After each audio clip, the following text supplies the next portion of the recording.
Hello दोस्तों, आप सभी का स्वागत है हमारे यूट्यूब चैनल पर। और आज हम लोग पढ़ने वाले हैं करंट पब्लिकेशन का जो हमारी जनरल अवेयरनेस की क्लासेस चल रही हैं।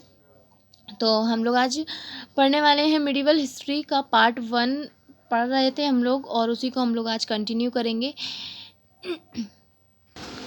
तो आज हम लोग अपना पूरा पार्ट 1 जो टाइप 1 है मिडिवल हिस्ट्री का, वो हम लोग आज कंप्लीट करेंगे। आज हमारा टाइप 1 कंप्लीट हो जाएगा और कल से हमारा टाइप 2 शुरू होगा। ठीक है, तो चलिए टाइप 1 के जो लास्ट क्वेश्चंस बचे हैं वो हम लोग पढ़ लेते हैं। तो सबके साथ आज की क्लास का जो फर्स्ट क्वेश्चन है वो है आप सभी के सामने। निम्नलिखित में से कौन तुगलक वंश का शासक नहीं था? इनमें से कौन तुगलक वंश का शासक नहीं था? इसके ऑप्शंस हैं फिरोज शाह तुगलक, रुकनुद्दीन तुगलक, गयासुद्दीन तुगलक या मोहम्मद बिन तुगलक। तो इसका सही आंसर होगा option B, Ruknuddin Tughlaq is the right answer. ठीक है, रुकनुद्दीन तुगलक ये तुगलक वंश का शासक नहीं था। नेक्स्ट क्वेश्चन देखेंगे। अगला क्वेश्चन है, निम्नलिखित में से कौन सा कालक्रमानुसार तुगलक वंश का शासकों का सही क्रम है जिन्होंने वर्ष 1320 से 1414 तक दिल्ली पर शासन किया था? तो यहाँ हमें तुगलक वंश का जो शासक थे उनका सही क्रम बताना है कि कौन किसके बाद आया। ठीक है, तो आपके सामने ऑप्शंस हैं गयासुद्दीन तुगलक, फिरोज शाह तुगलक या मोहम्मद बिन तुगलक, मोहम्मद तुगलक, या फिर फिरोज शाह तुगलक उसके बाद मोहम्मद तुगलक, गयासुद्दीन तुगलक उसके बाद, या फिर गयासुद्दीन तुगलक, मोहम्मद तुगलक और फिरोज शाह तुगलक, या फिर मोहम्मद तुगलक, फिरोज शाह तुगलक या गयासुद्दीन तुगलक। तो इनमें से कौन सा क्रम सही है तुगलक वंश के शासकों का? तो इसका सही आंसर होगा आपका ऑप्शन सी, गयासुद्दीन तुगलक। पहले गयासुद्दीन तुगलक आया, फिर मोहम्मद तुगलक और उसके बाद फिरोज शाह तुगलक आया। ठीक है, ओके।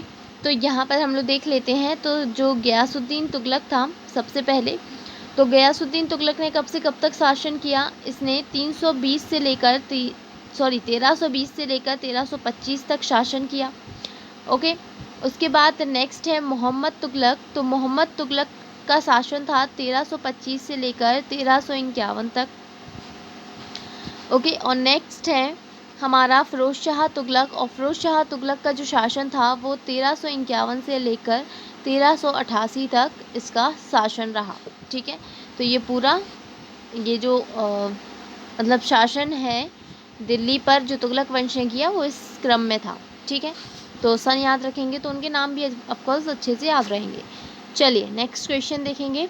अगला क्वेश्चन है, निम्नलिखित में से कौन सी संरचना दिल्ली सल्तनत काल में निर्मित नहीं हुई थी? इसके ऑप्शंस हैं मोट की मस्जिद, कुब्बत उल इस्लाम मस्जिद, अलाई दरवाज़ा या बीबी का मकबरा। तो इसका सही आंसर होगा ऑप्शन डी, बीबी का मकबरा इज़ द राइट आंसर। ठीक है, बीबी का मकबरा जो ये कला थी उस टाइम पर ये संरचना नहीं हुई थी। ठीक है, दिल्ली सल्तनत काल में। ओके, चलिए नेक्स्ट क्वेश्चन है, विजयनगर की स्थापना किस नदी के तट पर हुई थी? इसके ऑप्शंस हैं नर्मदा, गोदावरी, कृष्णा या तुंगभद्रा। तो इसका सही आंसर होगा ऑप्शन डी, तुंगभद्रा नदी के तट पर हुई थी विजयनगर साम्राज्य की स्थापना। इसको याद रखिएगा, ये मोस्ट इम्पॉर्टेंट क्वेश्चन है। ठीक है, तो अच्छे से याद रखिएगा, ये वेरी इंपॉर्टेंट क्वेश्चन हो जाता है और काफ़ी बार पूछा जाता है। ओके, नेक्स्ट क्वेश्चन है, विजयनगर के निम्नलिखित में से किस शासक ने 1520 में बीजापुर के सुल्तान को हराया था?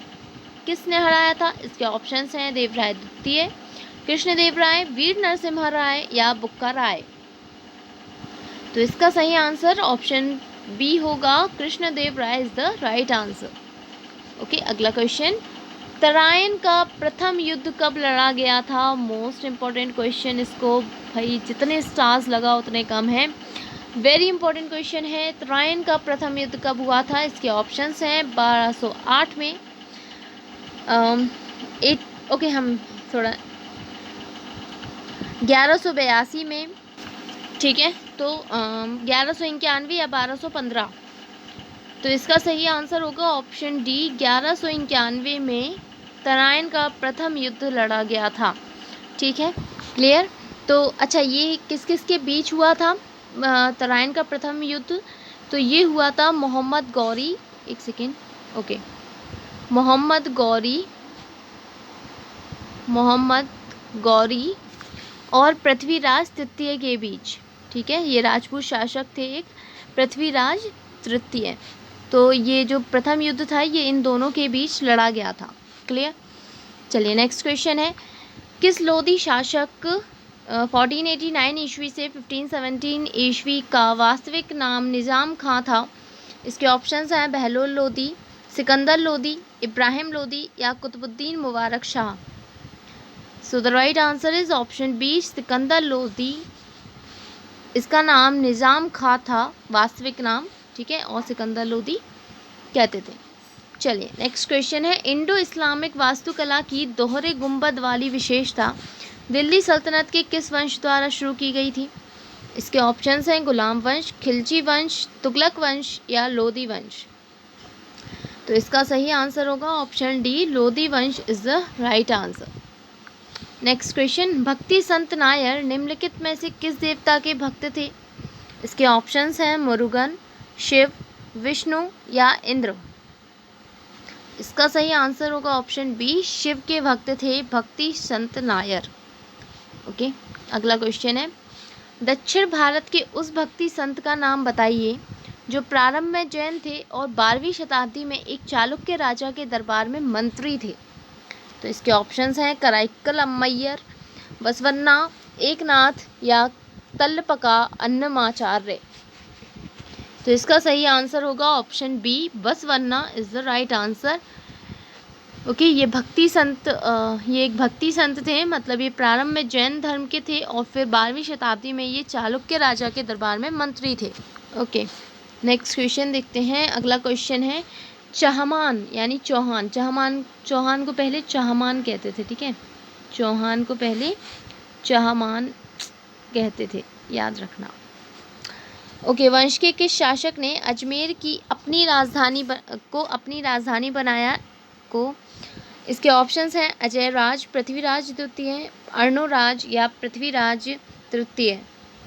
तो इसका सही आंसर होगा ऑप्शन ए, अजय राज ने, ये चौहान वंश के शासक थे और इन्होंने अजमेर को अपनी राजधानी बनाया था। ठीक है, नेक्स्ट क्वेश्चन है, 12वीं शताब्दी के भारतीय राजा पृथ्वीराज चौहान के जीवन पर लिखित महाकाव्य पृथ्वीराज रासो की रचना किसने की थी? इसके ऑप्शंस हैं वाणभट्ट ने, अश्वघोष ने, भारवी ने या चंद्रवरदाई ने। तो इसका सही आंसर होगा ऑप्शन डी, चंद्रवरदाई ने। पृथ्वीराज रासो की बहुत फेमस पुस्तक है ये चंद्रवरदाई, इसको भी आप लोग को इम्पोर्टेंट लगा लेना।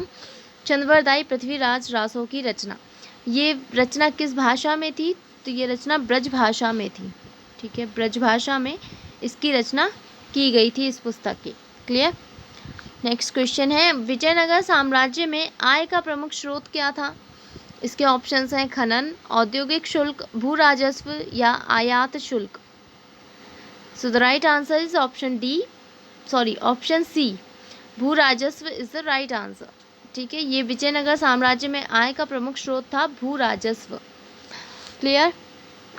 अगला क्वेश्चन है, बहमनी साम्राज्य के विघटन के बाद कितने स्वतंत्र राज्यों का उदय हुआ? जब बहमनी साम्राज्य का विघटन हुआ उसके बाद कितने स्वतंत्र राज्य उदय हुए? इसके ऑप्शंस हैं 3, 6, 4 या 5। तो इसका सही आंसर होगा ऑप्शन डी, 5 राज्यों का उदय हुआ था बहमनी साम्राज्य के विघटन के बाद। ठीक है, और वो 5 राज्य कौन कौन से हैं तो उनके नाम देख लेते हैं। तो सबसे पहले है अहमदनगर, ये 5 राज्यों के नाम हैं जो बहमनी साम्राज्य के विघटन के बाद स्वतंत्र राज्य के रूप में उभरे थे।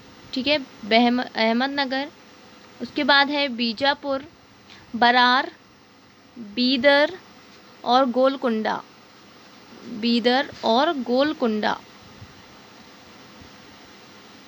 ठीक है, तो ये 5 राज्य थे।